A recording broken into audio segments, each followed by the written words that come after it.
Chapter 8. Carefully follow every command I am giving you today, so that you may live and increase, and may enter and take possession of the land the Lord swore to your fathers. Remember that the Lord your God led you on the entire journey these 40 years in the wilderness, so that he might humble you and test you to know what was in your heart, whether or not you would keep his commands. He humbled you by letting you go hungry.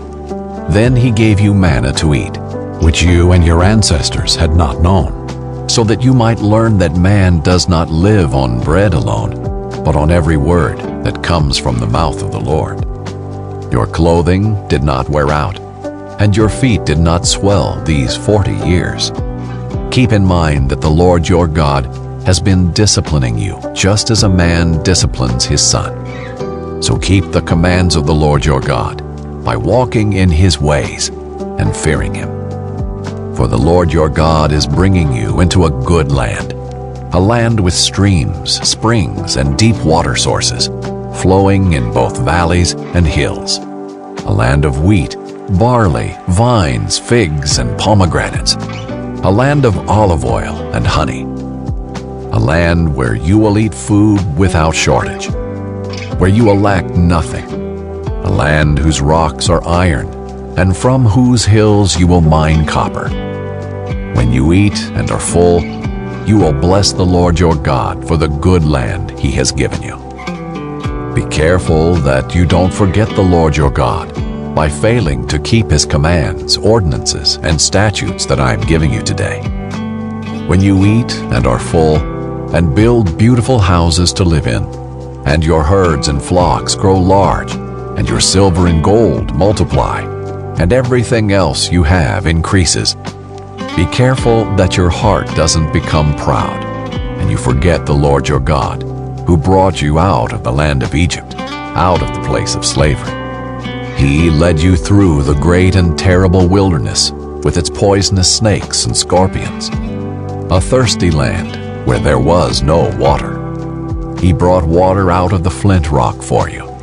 He fed you in the wilderness with manna, which your ancestors had not known, in order to humble and test you, so that in the end he might cause you to prosper.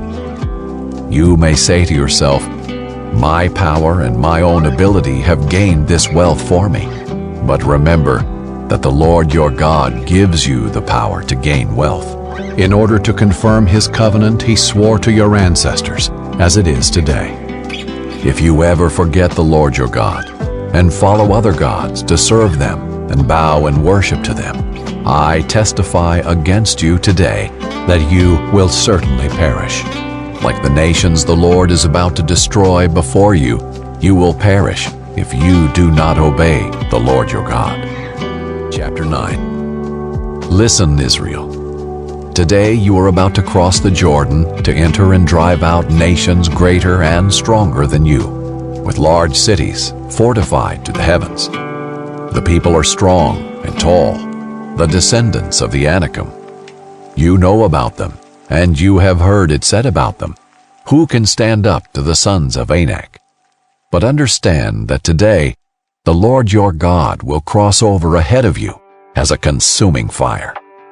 He will devastate and subdue them before you. You will drive them out and destroy them swiftly, as the Lord has told you. When the Lord your God drives them out before you, do not say to yourself, "The Lord brought me in to take possession of this land because of my righteousness." Instead, the Lord will drive out these nations before you because of their wickedness. You are not going to take possession of their land because of your righteousness or your integrity. Instead, the Lord your God will drive out these nations before you because of their wickedness, in order to fulfill the promise he swore to your ancestors, Abraham, Isaac, and Jacob. Understand that the Lord your God is not giving you this good land to possess because of your righteousness, for you are a stiff-necked people. Remember, and do not forget how you provoked the Lord your God in the wilderness. You have been rebelling against the Lord from the day you left the land of Egypt until you reached this place. You provoked the Lord at Horeb. and he was angry enough with you to destroy you. When I went up the mountain to receive the stone tablets, the tablets of the covenant the Lord made with you, I stayed on the mountain 40 days and 40 nights. I did not eat food or drink water. On the day of the assembly, the Lord gave me the 2 stone tablets, inscribed by God's finger. The exact words were on them, which the Lord spoke to you from the fire on the mountain. The Lord gave me the 2 stone tablets, the tablets of the covenant, at the end of the 40 days and 40 nights. The Lord said to me, "Get up and go down immediately from here, for your people whom you brought out of Egypt have acted corruptly. They have quickly turned from the way that I commanded them. They have made a cast image for themselves." The Lord also said to me, "I have seen this people, and indeed they are a stiff-necked people. Leave me alone, and I will destroy them and blot out their name under heaven. Then I will make you into a nation stronger and more numerous than they." So I went back down the mountain while it was blazing with fire, and the 2 tablets of the covenant were in my hands. I saw how you had sinned against the Lord your God. You had made a calf image for yourselves. You had quickly turned from the way the Lord had commanded for you. So I took hold of the 2 tablets and threw them from my hands, shattering them before your eyes. I fell down like the first time in the presence of the Lord for 40 days and 40 nights. I did not eat food or drink water because of all the sin you committed, doing what was evil in the Lord's sight and angering him. I was afraid of the fierce anger the Lord had directed against you, because he was about to destroy you. But again the Lord listened to me on that occasion. The Lord was angry enough with Aaron to destroy him, but I prayed for Aaron at that time also. I took the sinful calf you had made and burned it.